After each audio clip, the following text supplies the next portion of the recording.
സംസ്ഥാന വഖഫ് ബോർഡിൻ്റെ പ്രവർത്തനങ്ങളെ ബഹുമാനപ്പെട്ട കേരള ഹൈക്കോടതി അത് പ്രവർത്തിക്കുന്നതിനെ ഇനി കോടതി വിധി വരുന്നത് വരെ മരവിപ്പിച്ചിരിക്കുകയാണ്.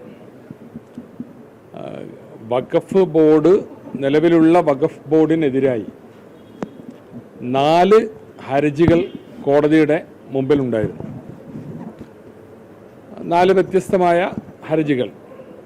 അപ്പം അതിൻ്റെ പൊതുവിലുള്ള കാര്യങ്ങൾ നിലവിലുള്ള വഖഫ് ആക്ട്, ഉമ്മീദ് ആക്ട്, വഖഫ് ആക്ട് പ്രകാരമല്ല കേരളത്തിലെ വഖഫ് ബോർഡ് പുനഃസംഘടിപ്പിച്ചിട്ടുള്ളത് എന്നും അതിനാൽ ഈ വഖഫ് ബോർഡിന് വാലിഡിറ്റി ഇല്ല, ഈ വഖഫ് ബോർഡിനെയും അതിൻ്റെ തീരുമാനങ്ങളെയൊക്കെ ദുർബലപ്പെടുത്തണം എന്ന് പറഞ്ഞുകൊണ്ടാണ് ഈ ഹർജികൾ ഹൈക്കോടതി മുമ്പാകെ വന്നത്. അപ്പോൾ ആ ഹർജികൾ പരിഗണിച്ചുകൊണ്ടാണ് ഇന്ന് ഹൈക്കോടതി ഇപ്രകാരം ബോർഡിൻ്റെ തുടർ പ്രവർത്തനങ്ങളെ തടഞ്ഞുകൊണ്ടുള്ള ഒരു ഉത്തരവ് സർക്കാരിനോട് അഡ്മിനിസ്ട്രേറ്റീവ് ഓഫീസറായി ജോയിൻറ്റ് സെക്രട്ടറി റാങ്കിലുള്ള ഒരു ഉദ്യോഗസ്ഥയെ നിയമിക്കാനും ആവശ്യപ്പെട്ടിട്ടുള്ളത്. ഞങ്ങളെ സംബന്ധിച്ചിടത്തോളം ഗവൺമെൻറ്റിൻ്റെ ഭാഗത്തുനിന്ന് ഈ കേസ് വന്നപ്പോൾ ഗവൺമെൻറ്റിൻ്റെ ഒപ്പീനിയൻ കോടതി മുമ്പാകെ പറഞ്ഞത് നിയമാനുസൃതം ഈ കാര്യങ്ങൾ റെഗുലേറ്റ് ചെയ്യാൻ, നിയമാനുസൃതം ഇത് പുനഃസംവിധാനം ചെയ്യാൻ, അതായത് ഹൈക്കോടതി കണ്ട കാര്യം വഖഫ് ബോർഡിൻ്റെ നോമിനേഷൻ നോംസ് പ്രകാരമല്ല എന്നുള്ളതാണ്.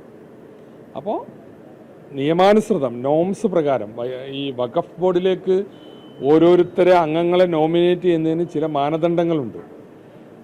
ഓരോ കോട്ടയിൽ നിന്നാണ് അതിലേക്ക് ആളുകളെ നോമിനേറ്റ് ചെയ്യുന്നത്.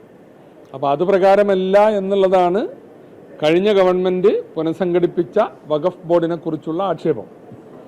അപ്പം ഞങ്ങൾ അത് കൃത്യമായി പാലിച്ചുകൊണ്ട് കോടതിയുടെ മേൽനോട്ടത്തിലിരിക്കുന്ന കാര്യമല്ലേ, പാലിച്ചുകൊണ്ട് പുനഃസംവിധാനം ചെയ്യാൻ ഞങ്ങൾ ഒരുക്കമാണ് എന്ന് ഗവൺമെൻറ് ഒരുക്കമാണ് എന്ന് അറിയിക്കുകയും ചെയ്തു.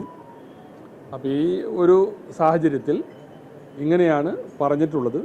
അതുപ്രകാരം ഒരു സർക്കാർ വകുപ്പിലുള്ള ഒരു ജോയിൻറ്റ് സെക്രട്ടറിക്ക് അഡ്മിനിസ്ട്രേറ്ററുടെ ചുമതല ഗവൺമെൻറ് നൽകുകയാണ്. ഈ കേസ് 4 ഹർജികളുടെ വെളിച്ചത്തിൽ ഉണ്ടായതാണ്. വ്യത്യസ്തമായ ആവശ്യങ്ങളാണ് ആ ഹർജികളിൽ പറഞ്ഞിരുന്നത്.